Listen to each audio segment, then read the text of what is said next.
بسم اللہ الرحمن الرحیم نحمده ونصلی ونسلم علی رسولہ الکریم اما بعد۔ عزیز طلبہ کرام، اللہ تعالیٰ سے امید ہے کہ آپ تمام احباب سب خیر و عافیت سے ہوں گے۔ مختصر القدوری کا آج سبق نمبر 30 ہے، اور باب الجماعہ میں آج کا جو ہمارا حصہ دوم ہے، اس میں ہم آج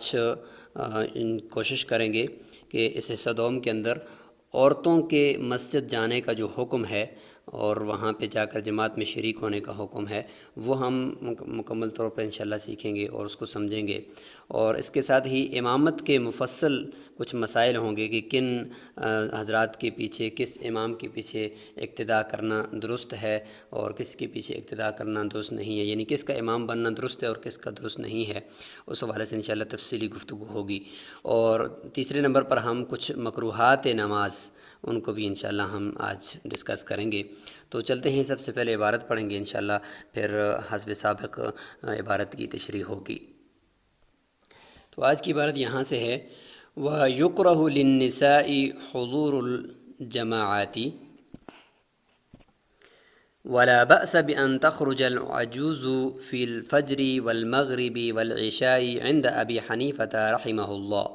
وقال أبو يوسف ومحمد رحمهما الله: يجوز خروج العجوز في سائر الصلوات، ولا يصلي الطاهر خلف من به سلس البول، ولا الطاهرة خلف المستحاضة، ولا القارئ خلف الأمي، ولا المكتسي خلف العريان، ويجوز أن يؤم المتيمم المتوضئين، والماسح على الخفين الغاسلين، ويصلي القائم خلف القاعد، ولا يصلي الذي يركع ويسجد خلف المؤمي، ولا يصلي المفترض خلف المتنفل، ولا من يصلي فرضا خلف من يصلي فرضا آخر، ويصلي المتنفل خلف المفترض، ومن اقتدى بإمام ثم علم أنه على غير طهارة أعاد الصلاة، ويكره للمصلي أن يعبث بثوبه أو بجسده، ولا يقلب الحصى إلا أن لا يمكنه السجود عليه فيسويه مرة واحدة، ولا يفرقع أصابعه، ولا يشبك، ولا يتخصر، ولا يسدل ثوبه، ولا يكفه، ولا يعقص شعره، ولا يلتفت يمينا وشمالا، ولا يقعي كإقعاء الكلب، ولا يرد السلام بلسانه ولا بيده، ولا يتربع إلا بعذر، ولا يأكل ولا يشرب۔ تو یہاں تک آج ہماری یہ عبارت ہے، اور یہیں تک انشاءاللہ ہمارا سبق ہوگا۔ اب چلتے ہیں ہم اس کی تشریح کی جانب۔ تو یہاں سے ہمارا جو باب کا 8واں حصہ ہے، 8ویں بحث ہے، جس کو ہم نے لکھا تھا کراہت حضور النساء الجماعہ، کہ مردوں کی جو جماعت مسجد کے اندر ہو رہی ہے وہاں پہ عورتوں کا آنا مکروہ ہے۔ تو اس حوالے سے یہ بحث یہاں سے شروع ہو گئی ہے۔ فرمایا کہ وَيُكْرَهُ لِلنِّسَاءِ، عورتوں کے لیے مکروہ ہے حضور الجماعت، یعنی جماعت کے ساتھ نماز پڑھنے کے لیے مسجد کے اندر آنا، یہ عورتوں کے لیے مکروہ ہے۔ حضور صلی اللہ علیہ وسلم کے زمانے کے اندر تو عورتیں آتی تھیں اور نماز پڑھتی تھیں، اور ان کی صف بالکل آخر میں ہوتی تھی، اور پھر اس کے بعد وہ چلی جاتی تھیں، کیونکہ وہ خیر القرون کا زمانہ تھا اور اس وقت فتنے اتنے نہیں تھے۔ پھر صحابہ کرام کے دور کے اندر بھی جب وہ بھی ایک اچھا دور تھا، خیر القرون کا زمانہ تھا، تو اس میں پھر یہ کہ کافی حد تک اجازت تھی، لیکن جو یہ فتنے بڑھتے گئے اور شریر قسم کے لوگ معاشرے کے اندر پیدا ہوتے گئے جو عورتوں کو تنگ کرتے تھے راستوں میں، تو پھر آہستہ آہستہ اس حکم کے اندر بھی سختی آتی گئی، اور بالآخر اس طرح کہا گیا کہ نوجوان عورتیں تو بالکل مسجدوں کے اندر نہیں آ سکتی، نہ دن کو نہ رات کو، البتہ بوڑھی عورتیں، ان سے متعلق یہاں پہ اگر آپ حکم کو دیکھیں تو وہ یہ ہے کہ ولا بأس بأن تخرج العجوز، کہ بوڑھی عورت جو ہو، جس کی طرف میلان عام طور پر نہیں ہوتا، شہوت کی نظر سے اس کو کوئی نہیں دیکھتا، تو وہ جا سکتی ہے۔ ولا بأس بأن تخرج العجوز، کہ بوڑھی عورت کے لیے نکلنا جائز نہیں ہے، فی الفجر، فجر میں، والمغرب مغرب میں، والعشاء اور عشاء کی نماز میں، عند ابی حنیفہ رحمہ اللہ امام ابو حنیفہ رحمہ اللہ کے نزدیک۔ یہ تین نمازیں اس لیے سلیکٹ کی گئیں کہ اس میں چونکہ اندھیرا ہوتا ہے اور عام طور پہ اس وقت جو شریر لوگ ہوتے ہیں وہ مصروف ہوتے ہیں یا سوئے ہوتے ہیں یا یہ کہ کھانے پینے میں مصروف ہوتے ہیں، تو عام طور پر یہ عورتوں کو تنگ نہیں کرتے تھے، اور دن کی نمازوں میں یہ بوڑھی عورت بھی نہ آئے کیونکہ ہو سکتا ہے کہ یہ شرارتی لوگ ان کو تنگ کریں گے۔ تو یہ بھی حضرت امام ابو حنیفہ رحمہ اللہ کے زمانے کا یہ قول تھا، اور صاحبین کا اس وقت یہ قول تھا۔ وقال ابو یوسف و محمد رحمہم اللہ یجوز خروج العجوز فی سائر الصلوات، کہ جائز ہے بوڑھی عورت کا نکلنا تمام نمازوں کے لیے، دن کو بھی رات کو بھی، کیونکہ اس کو عام طور پہ کوئی چھیڑتا نہیں ہے۔ تو یہ بھی ان کے زمانے کا تھا۔ اب آج کے زمانے کے اندر اگر دیکھا جائے تو فتنے اتنے بڑھ گئے ہیں کہ عورتوں کو گھر سے باہر نکلنے کے اور خاص طور پہ جماعت کے ساتھ نماز پڑھنے کے لیے جانے میں رات کے وقت بھی اور دن کے وقت بھی کافی مسائل ہیں۔ تو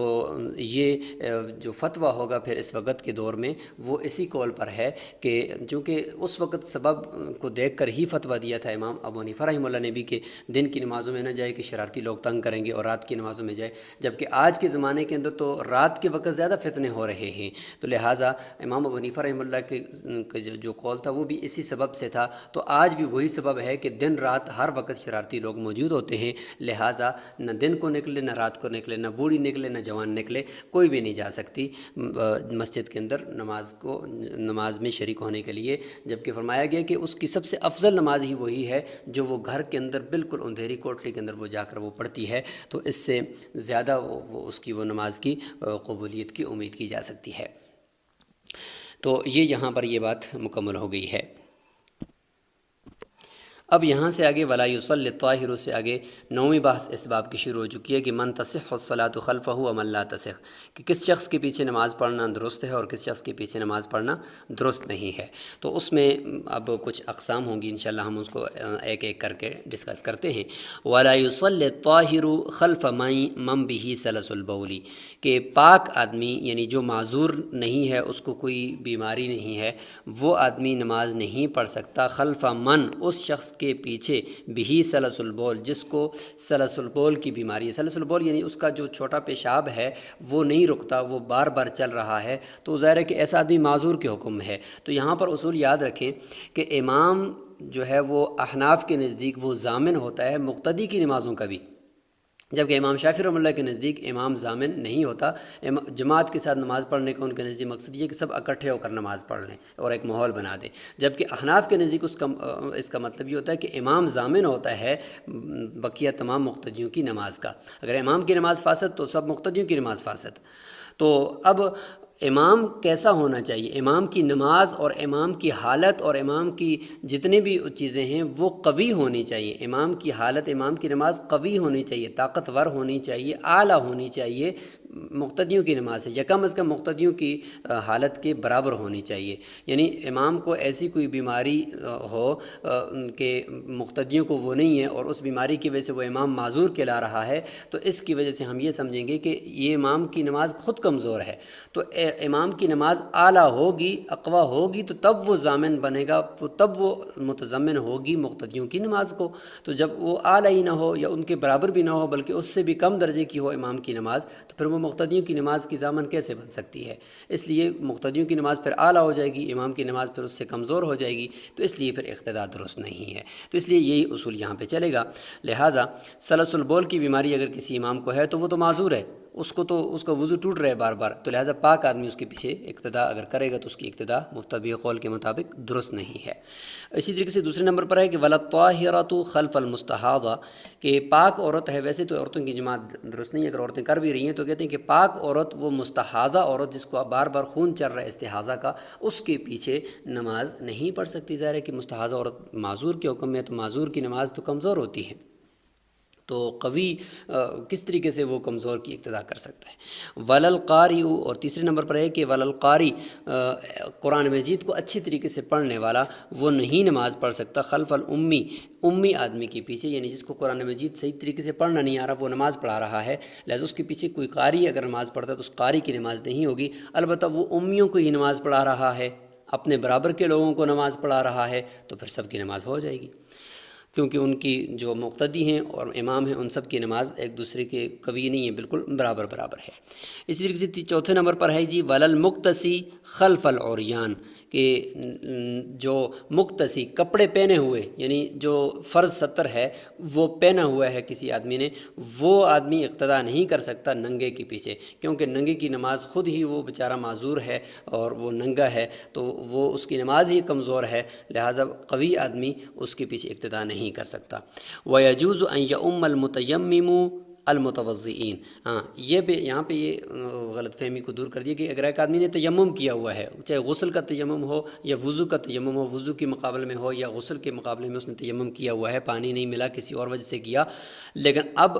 وہ امام بن رہا ہے وہ تیمم کرنے والا، تو کیا اس تیمم کے ساتھ وہ ان لوگوں کو نماز پڑھا سکتا ہے کہ جنہوں نے وضو کیا ہوا ہے؟ تو فرمایا کہ پڑھا سکتا ہے، کوئی بات نہیں ہے۔ کیوں؟ اس لیے کہ ہمارے یعنی احناف کے نزدیک، ہمارے جو شوافے ہیں ان کے نزدیک تو وضو کے قائم مقام یعنی اس طریقے سے یہ تیمم نہیں ہے کہ طہارت مطلقہ ہم اس کو کہیں، کامل طہارت کہیں، جبکہ احناف کے نزدیک یہ ہے کہ تیمم طہارت مطلقہ ہے، بالکل وضو کے قائم مقام ہے، جس طریقے سے وضو ہوتا ہے اس طریقے سے یہ تیمم ہوتا ہے جب تک کہ پانی نہیں ملا، لہٰذا تیمم جب کیا ہوا تو وہ گوئے کہ اس نے وضو کیا ہوا ہے، لہٰذا وہ وضو کرنے والوں کو نماز پڑھا سکتا ہے۔ اسی طریقے سے آگے ہے کہ والماسح علی الخفین الغاسلین، موزوں پر مسح کرنے والا ہے، کیا وہ ان لوگوں کو نماز پڑھا سکتا ہے جو پاؤں کو دھو کر آئے ہوئے ہیں، موزوں پر مسح نہیں کیا ہوا؟ تو فرمایا پڑھا سکتا ہے۔ والماسح، اور پڑھا سکتا ہے، جائز ہے مسح کرنے والا علی الخفین، موزوں کے اوپر وہ پڑھا سکتا ہے، الغاسلین، پاؤں کو دھونے والوں کو، تو کیونکہ موضوع پر مسح کرنا یہ بھی تو دھونے کے قائم مقام ہے، اور اسی طریقے سے ہے جس طریقے سے گوئے کہ پاؤں کو دھو لیا، لہٰذا یہ بالکل کامل طہارت ہے تو نماز پڑھا سکتا ہے۔ اچھا آگے وَيُصَلِّ الْقَائِمُ خَلْفَ الْقَاعِدِ، اور یہ آ گیا جی کہ کھڑا ہونے والا یعنی قیام کے اوپر قادر ایک مقتدی ہے، وہ نماز پڑھ سکتا ہے خلف القاعد، ایسے امام کے پیچھے جو بیٹھ کر نماز پڑھا رہا ہے۔ بیٹھ کر بھی تو گوئے کہ آدھا قیام ہی ہوتا ہے، لیکن اس میں شرط یاد رکھیں کہ بیٹھ کر وہ ساتھ رکوع اور سجدہ باقاعدہ طور پر کر رہا ہو، لہٰذا اگر بیٹھا ہوا ہے اور رکوع سجدے کے اندر بھی اشارہ کر رہا ہے تو پھر وہ معذور ہے، پھر اس کی نماز کمزور ہے، لہٰذا جو پیچھے مقتدی ہے اس کی نماز قوی ہو جائے گی۔ البتہ اگر وہ بیٹھ کر ساتھ ساتھ رکوع اور سجدہ کر رہا ہے تو اس صورت میں وہ اس کی نماز اتنی کمزور نہیں ہے، قیام جو پیچھے کھڑا ہے قیام، تو اگر قیاس کا تقاضا، عقل کا تقاضا تو یہ ہے کہ یار وہ تو بیٹھا ہوا ہے تو اس کی نماز تو کمزور ہے ہی نا، پھر جبکہ مقتدی تو کھڑا ہے اس کی نماز تو قوی ہے۔ لیکن یہاں پر ہمارے پاس ایک نص بھی موجود ہے، ایک روایت بھی موجود ہے کہ حضور صلی اللہ علیہ وسلم نے اپنی آخری عمر میں نماز پڑھائی تھی جس میں آپ بیٹھے ہوئے تھے اور باقی سارے صحابہ پیچھے ان کے اقتداء میں کھڑے نماز پڑھی اور وہ نماز ہو گئی تھی، تو ظاہر ہے کہ اس طریقے سے نماز ہمیں شریعت میں ملتی ہے تو ہم اس کو جائز قرار دے دیں گے۔ وَلَا يُصَلِّ الَّذِي يَرْكَعُ وَيَسْجُدُ خَلْفَ الْمُؤْمِنِ، یہ آ گیا جی کہ جو رکوع کرنے والا مقتدی ہے یا سجدہ پوری طریقے سے کرنے والا مقتدی ہے وہ نماز نہیں پڑھے گا خلف المؤمن، اس امام کے پیچھے جو رکوع سجدہ اشارے سے کر رہا ہے۔ تو رکوع سجدہ اشارے سے کرنے والا چونکہ اس کی نماز کمزور ہے و معذور ہے تو ایک قوی آدمی اس کے پیچھے اقتداء نہیں کر سکتا۔ ولا يصلي المفترض خلف المتنفل، اسی طریقے سے ایک فرض پڑھنے والا وہ نفل پڑھنے والے کی اقتداء نہیں کر سکتا۔ وہی قاعدہ ہے کہ نفل تو یعنی وہ اتنے قوی نہیں ہے فرض کے مقابلے میں، تو ایک بندہ نفل پڑھ رہا ہے آپ اس کے پیچھے جا کر فرض کی نیت کر کے کھڑے ہو جائیں گے تو مقتدی کی نماز قوی ہے، لہذا قوی وہ ضعیف جو ہے وہ قوی کو متضمن نہیں ہو سکتی۔ تو اسی طریقے سے یہ بھی ہے، اور آگے ہے کہ ولا من يصلي فرضا خلف من يصلي فرضا آخر، کہ وہ شخص بھی نماز نہیں پڑھ سکتا جو ایک فرض نماز پڑھ رہا ہے اس شخص کے پیچھے یصلی فرضا آخر جو دوسرا فرض پڑھ رہا ہے۔ مطلب ایک آدمی آگے نماز پڑھ رہا ہے ظہر کی اور دوسرا اس کے پیچھے آ کر اس نے کیونکہ ظہر کی نماز وہ تاخیر سے پڑھ رہا تو دوسرا آ کر اس کے پیچھے عصر کی نیت کر کے کھڑا ہو گیا، تو ایک کا فرض اور ہے دوسرے کا اور ہے، تو یہ بھی اس حوالے سے اگر دیکھا جائے تو وہ آپس میں وہ متحد ہی نہیں ہیں، لہٰذا اس وجہ سے چونکہ امام کی نماز ضامن ہوتی ہے، وہ امام ضامن ہوتا ہے مقتدی کی نماز کا، جبکہ امام کی نماز ہی اور ہے مقتدی کی ہی اور ہے، تو وہ ضامن کس طریقے سے ہوگا اس کا، تو اس لیے یہاں پہ یہ بھی نہیں ہو سکتا۔ تو یہ کچھ مسائل ہیں اس حوالے سے کہ کون کس کے پیچھے اقتدا کرنا درست ہے اور کس کے پیچھے نہیں ہے، اس میں سے چند یہ مسائل آپ کے سامنے آئے۔ اور آخر میں یہ بھی ہے کہ وَيُصَلِّ الْمُتَنَفِّلُ خَلْفَ الْمُفْتَرِض، اس کے مقابلے میں نفل پڑھنے والا وہ اقتدا کر سکتا ہے، نماز پڑھ سکتا ہے خلف المفترض، فرض پڑھنے والے کے پیچھے۔ اگر ایک آدمی نے اپنے فرض پڑھ لیے ہیں، اب وہ نفل کی نیت سے مثلا ظہر کی نماز میں یا مغرب کی نماز میں یا عشاء کی نماز میں وہ کسی امام کے پیچھے نفل کی نیت کر کے کھڑا ہوتا ہے تو ٹھیک ہے، اس کی نماز، امام کی نماز ویسی بھی قوی ہے تو کھڑا ہو کر اس کے پیچھے پڑھ سکتا ہے۔ البتہ فجر اور عصر کی نہیں پڑھ سکتے کیونکہ فجر اور عصر کے بعد نفل مشروع نہیں ہے، اور مغرب کے اندر بھی نہیں پڑھ سکتا، اس کی وجہ ہے کہ مغرب کی اگر نفل کی نیت سے پیچھے کھڑا ہوگا بھی تو مغرب کی رکعت 3 ہیں جبکہ نفل 3 نہیں ہوتے، اس لیے مغرب کی نماز میں بھی اقتدا نہیں کر سکتا، صرف ظہر اور عشاء کی نماز میں نفل کی نیت سے فرض کے پڑھنے والے کے پیچھے اقتدا کر سکتا ہے۔ تو یہ یہاں پر یہ بحث ایک طریقے سے مکمل ہو گئی۔ اسی کی تتمہ کے طور پر فرمایا کہ وَمَنِ اقْتَدَى بِإِمَامٍ، اگر کسی نے ایک امام کی اقتدا کی، ثم عالمہ، پھر اس کو پتہ چلا کہ انہ علی غیر طہارۃ، کہ امام جو اس کا تھا وہ طہارت پر نہیں تھا، اس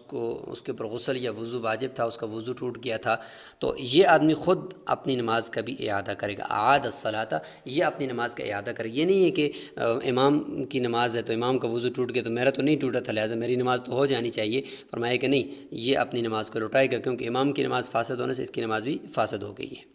آگے ہے جی 10 نمبر بحث ہے، یہ یہاں سے شروع ہو چکی ہے، مکروہات نماز۔ تو مکروہات نماز کچھ ہم شمار کر لیتے ہیں۔ وَيُكْرَهُ لِلْمُصَلِّ أَن يَعْبَثَ بِثَوْبِهِ أَوْ بِجَسَدِهِ، مکروہ ہے مصلی کے لیے، نماز پڑھنے والے کے لیے کہ وہ نماز کے اندر اپنے کپڑے سے کھیلے، او بِجَسَدِهِ، یا اپنے جسم سے کھیلے، تو اس میں کھلواڑ کر رہا ہے، بار بار اس کے اندر حرکت کر رہا ہے، کپڑے کو ہلا رہا ہے، تو اس طریقے سے کرنا یہ مکروہ ہے۔ اگر وہ 3 مرتبہ تسبیح کہنے کی مقدار جو اگر اس میں 3-4 مرتبہ اس نے اس طرح کی اگر حرکت کر بھی دی، اگرچہ ایک ہاتھ کے صدقے ہونے کی، تو وہ عمل کثیر ہو جائے گا، نماز ہی فاسد ہو جائے گی، تو اس لیے ایسا کرنا مکروہ ہے۔ ولا یقلب الحصا، کہ کنکریاں نیچے، مطلب ایسی جگہ پہ زمین پر نماز پڑھ رہا ہے کہ آگے سجدے کی جگہ پر کچھ کنکریاں ہیں تو وہ سجدے کی وقت جاتے ہوئے ان کنکریوں دونوں ہاتھوں سے ادھر ادھر کر رہا ہے، تو فرمایا کہ یہ بھی نہ کرے، الٹ پلٹ نہ کرے کنکریوں کو، الا اللہ یمکنہ السجود علیہ، الا یہ کہ اگر ممکن نہ ہو اس کے اوپر سجدہ کرنا، تو فیسویہ مرۃ واحدۃ، تو ایک مرتبہ بس ہاتھ کے ساتھ ان کو برابر کر لے، فیسویہ برابر کر لے ایک ہی مرتبہ، لیکن زیادہ ان کو نہ چھیڑے۔ ولا یفرقع اصابعہ، اپنے جو ہاتھوں کی انگلیاں ہیں تو نماز کے اندر اپنے ہاتھوں کی انگلیوں کو نہ چٹکھائے، اس میں سے جو آواز نکلتی ہے ان انگلیوں کو چٹکھانے سے، تو یہ نماز کے اندر چٹکھانا یہ مکروہ ہے۔ ولا یشبک، اور تشبیک بھی نہ کرے کہ ایک ہاتھ کی انگلیوں کو دوسرے ہاتھ کی انگلیوں میں ڈال کر وہ نماز کے اندر کھڑا ہوا ہے یا بیٹھا ہوا ہے، تو ایسا کرنا بھی یہ نماز کے اندر مکروہ ہے۔ اور اسی طریقے سے فرمایا ولا یتخسر، یتخسر یعنی کولے کے اوپر، یعنی جو پہلو ہے دائیں بائیں جو پسلیوں کے نیچے جو حصہ ہے کولہا، اس کے اوپر وہ ہاتھ رکھ کر نہ کھڑا ہو، کیونکہ فرمایا کہ یہ نماز کے اندر ایسا کرنے والا ایسا ہے کہ گویا کہ وہ جو جہنم والے ہیں تو وہ تھوڑی دیر کے لیے جو راحت حاصل کرنے کے لیے وہ اس جگہ پہ ہاتھ رکھتے ہیں اپنے کولوں کے اوپر، تو اس طرح کرنے والا نماز کے اندر ان کے مشابہ ہوتا ہے۔ ولا یسدل ثوبہ، اور اپنے کپڑے کو کندھے کے اوپر ڈال کر یا سر کے اوپر ڈال کر دونوں طرف سے کپڑے کو نیچے لٹکانا، تو یہ صدل کہلاتا ہے، یہ صدل بھی نہ کرے، اپنے کپڑے کو دائیں بائیں سے نہ لٹکائے کیونکہ یہ تکبر کی علامت ہے۔ ولا یکفہ، یا ولا یکفہ، اور اس کپڑے کو نہ سمیٹے، یعنی رکوع کو جاتے ہوئے بعض مرتبہ کپڑے کو سمیٹتے ہیں اوپر، یا سجدے سے واپس آتے ہوئے یا جاتے ہوئے کپڑوں کو سمیٹ رہے ہوتے ہیں، تو کپڑوں کے ساتھ کھیل رہے ہوتے ہیں، تو یہ بھی کرنا مکروہ ہے۔ ولا یعقص شعرہ، اور اپنے جو بال ہیں ان کا جوڑا، جو اس کا جو اوپر مینڈیاں ہیں وہ مینڈیاں اس کی نہ باندھے، اور اس کو یعنی بالوں کو جمع کر کے اس کا جو جوڑا باندھتے ہیں اور اس کو گول کر کے سر پہ کسی جگہ پہ اس کو ربڑ کے ساتھ اوپر سے باندھ دینا، جس طرح عورتیں کرتی ہیں، اس کو کہتے ہیں عقاص۔ تو کہتے ہیں کہ اس طریقے سے بھی وہ اپنے بالوں کا جوڑا نہ باندھے، مرد نماز کے اندر باندھے گا تو عمل کثیر کی وجہ سے نماز حفاظت ہو جائے گی، لیکن اگر پہلے سے باندھا ہوا اور نماز کے اندر وہ ہے تو یہ اس طرح کرنا مرد کے لیے مکروہ ہے۔ ولا یلتفت یمینا و شمالا، اور مکروہات میں سے یہ بھی ہے کہ دائیں بائیں متوجہ نہ ہو اور آنکھوں سے دائیں بائیں کی طرف وہ نہ دیکھے، یعنی چہرے کو اگر دائیں بائیں اس طرح کرتا ہے تو یہ مکروہ ہے، یعنی چہرے کو کرنا، اگر چہرہ تو قبلے کی طرف ہے، سینہ قبلے کی طرف ہے، صرف آنکھوں سے ادھر ادھر دیکھ رہا ہے تو مناسب تو یہ بھی نہیں ہے، لیکن اس سے نماز مکروہ نہیں ہوگی۔ اگر کسی ضرورت کی وجہ سے دیکھ رہا ہے، کوئی بچہ گر رہا ہے یا کوئی مسئلہ ہو رہا ہے تو یہ دیکھ سکتا ہے، بشرطے کہ چہرہ بھی اور سینہ بھی قبلے کی طرف رہے۔ لہٰذا اگر سینہ قبلے سے پھر گیا ہے تو پھر نماز ہی ٹوٹ جائے گی، نماز ہی فاسد ہو جائے گی۔ ولا یقعی کاقعاء الکلب، اور اس طریقے سے نہ بیٹھے جیسے کتا بیٹھتا ہے۔ کتا کس طرح بیٹھتا ہے کہ پیچھے سرین کو زمین کے ساتھ لگانا اور دونوں گھٹنوں کو اٹھا کر کھڑا کر کے سینے کے ساتھ لگایا ہوا ہو، اور پاؤں کو نیچے زمین پر اور ہاتھوں کو بھی نیچے زمین کے اوپر رکھا ہوا ہے، تو یہ طریقہ ہے کتے کے بیٹھنے کا۔ فرمایا کہ نماز کے اندر اس طریقے سے بیٹھنا بھی مکروہ ہے۔ ولا يرد السلام بلسانه ولا بيده، اپنے ہاتھ کے ساتھ یا اپنے زبان کے ساتھ سلام کا جواب بھی نہ دے۔ اگر زبان کے ساتھ دے گا تو نماز بھی فاسد ہو جائے گی، اور اگر ہاتھ کے ساتھ دے گا تو اشارے کے ساتھ اگر دے گا یا تھوڑی سی قرات اونچی کر دے گا تو صرف سلام کے جواب تاکہ اگلے کو سمجھ میں آ جائے، یہ بھی مکروہ ہے، ایسا نہ کرے۔ اور ولا یتربع الا بعذر، اور جس کو ہم کہتے ہیں کہ آلتی پالتی مار کر بیٹھنا، کہ ایک ٹانگ کو دوسری ٹانگ کے اندر داخل کر کے اور وہ سرین کی کو نیچے زمین کے ساتھ لگا کر یعنی گھٹنے ایک شمال کی طرف اور ایک جنوب کی طرف اور قبلے کی طرف مڑ کر بیٹھا ہوا ہے بغیر کسی عذر کے، اس طریقے سے کرنا یہ درست نہیں ہے، نماز کے اندر یہ مکروہ ہے۔ ولا یأکل ولا یشرب، اور نماز کے اندر وہ نہ کھائے اور نہ پیے، کیونکہ یہ اگر وہ جان بوجھ کر کھائے گا یا بھول کر کھائے گا تو اس سے تو نماز بھی فاسد ہو جائے گی نا، تو فرمایا کہ یہ بھی نہ کرے۔ فإن سبقه الحدث، اور اگر اس کو یہاں سے آگے چونکہ آگے